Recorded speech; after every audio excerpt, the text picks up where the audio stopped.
नमस्कार दोस्तों, मैं अमित दुबे आप सभी का हार्दिक स्वागत करता हूं। दोस्तों, आज हम बात करेंगे जिम्मेदारी की शक्ति के बारे में कि आखिर ये जिम्मेदारी है क्या चीज़, इसकी परिभाषा क्या है, इसका महत्व क्या है और इसकी क्षमता क्या है दोस्तों। हाँ दोस्तों, जैसा कि जिम्मेदारी शब्द का जब भी कहीं जिक्र किया जाता है तो हमारे सामने कुछ ऐसे दृश्य आने लगते हैं जैसे विश्वास, कर्तव्य और जवाबदेही। यह तीनों ही चीज़ें जिम्मेदारी से बहुत ही जुड़ी हुई हैं दोस्तों। जिम्मेदारी एक ऐसी चीज़ है जो कभी दी नहीं जाती, यह ली जाती है दोस्तों। जिम्मेदारी कभी दी नहीं जाती, यह हमेशा ली जाती है। और जो जिम्मेदारी लेने वाले लोग होते हैं वह बहुत ख़ास होते हैं। वह कभी भी किसी परिचय के मोहताज नहीं होते हैं। उनका परिवार में, समाज में, देश में, हर जगह वह सम्मान को प्राप्त करते हैं दोस्तों। अभी आज मैं आप लोगों के सामने ऐसे ही कुछ शख्सियत के नाम लेना चाहूँगा दोस्तों। हमारे भारत के राष्ट्रपिता महात्मा गांधी जी ने एक जिम्मेदारी ली थी भारत को आज़ादी दिलाने की। उन्होंने अपनी पूरा जोर लगाया और भारत को आज़ादी दिलाया और वह भारत के राष्ट्रपिता के नाम से जाने गए। उसी तरीके से दूसरी जो शख्सियत है दोस्तों, वो हमारे भारत के भूतपूर्व राष्ट्रपति श्री अब्दुल कलाम जी। उन्होंने भारत को एक परमाणु शक्ति बनाने की जिम्मेदारी ली, जबकि वह चाहते तो वह अमेरिका, रसिया या किसी भी देश के लिए काम करते तो बहुत ज़्यादा पैसे कमाते।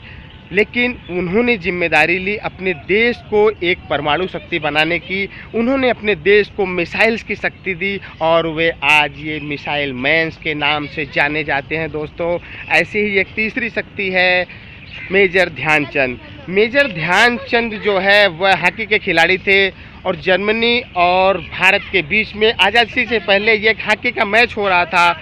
उस मैच के दौरान उन्होंने बहुत अच्छी परफॉर्मेंस की और उनकी परफॉर्मेंस को देखते हुए हिटलर नाम के जो उस समय जर्मनी का तानाशाह था, उसने उनको बुलाया और बोला कि तुम भारत की तरफ से हॉकी का मैच खेल रहे हो, तुम्हें क्या देगा भारत। भारत एक खुद एक गरीब और शोषित देश है, तुम्हें क्या दे सकता है भारत।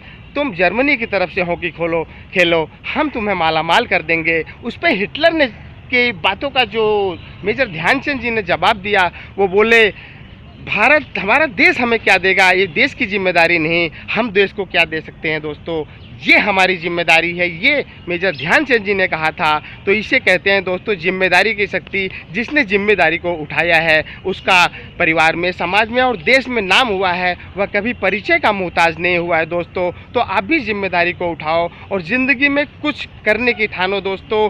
आप भी, आपका जब में नाम हो जाएगा, अपने परिवार में इज्जत बढ़ेगी, समाज में इज्जत बढ़ेगी, देश में इज्जत बढ़ेगी दोस्तों। तो जिम्मेदारी की शक्ति को पहचानो दोस्तों, जिम्मेदारी की शक्ति को पहचानो। जिसने जिम्मेदारी की शक्ति को पहचाना उसने जग में नाम किया है।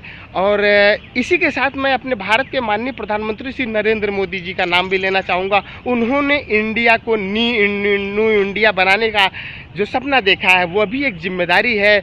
और जैसा कि आज बहुत तेज़ी से हमारा देश विकास कर रहा है और चाइना से भी तेज़ हमारा जीडीपी ग्रो इस समय हो चुका है और ये सब माननीय भारत के प्रधानमंत्री श्री नरेंद्र मोदी जी के करकमलों द्वारा हो रहा है दोस्तों।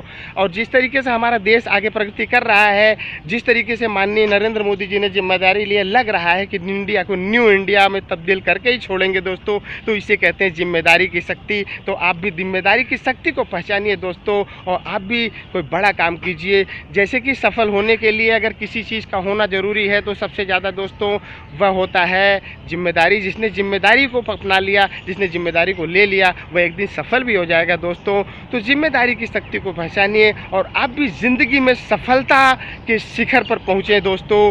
तो इसीलिए कहते हैं कि जिम्मेदारी दी नहीं जाती, जिम्मेदारी ली जाती है। जिम्मेदारी दी नहीं जाती, जिम्मेदारी दी जाती है। जिसने जिम्मेदारी लिया या उसने कुछ न कुछ, कहीं न कहीं उसने सफलता के शिखर को ज़रूर छुआ है दोस्तों। और परिवार में, समाज में, देश में, हर जगह सम्मान को प्राप्ति मिली है दोस्तों, उसको सम्मान की प्राप्ति मिली है दोस्तों। तो आप भी जिम्मेदारी को उठाओ, जिम्मेदारी से भागो मत दोस्तों। तो मैं अमित दुबे आपसे आज के लिए इजाज़त चाहूँगा। हम फिर मिलेंगे किसी नए मोड़ पर, किसी नए उमंग, किसी नए तरंग के साथ। तब तक के लिए जय हिंद, जय भारत।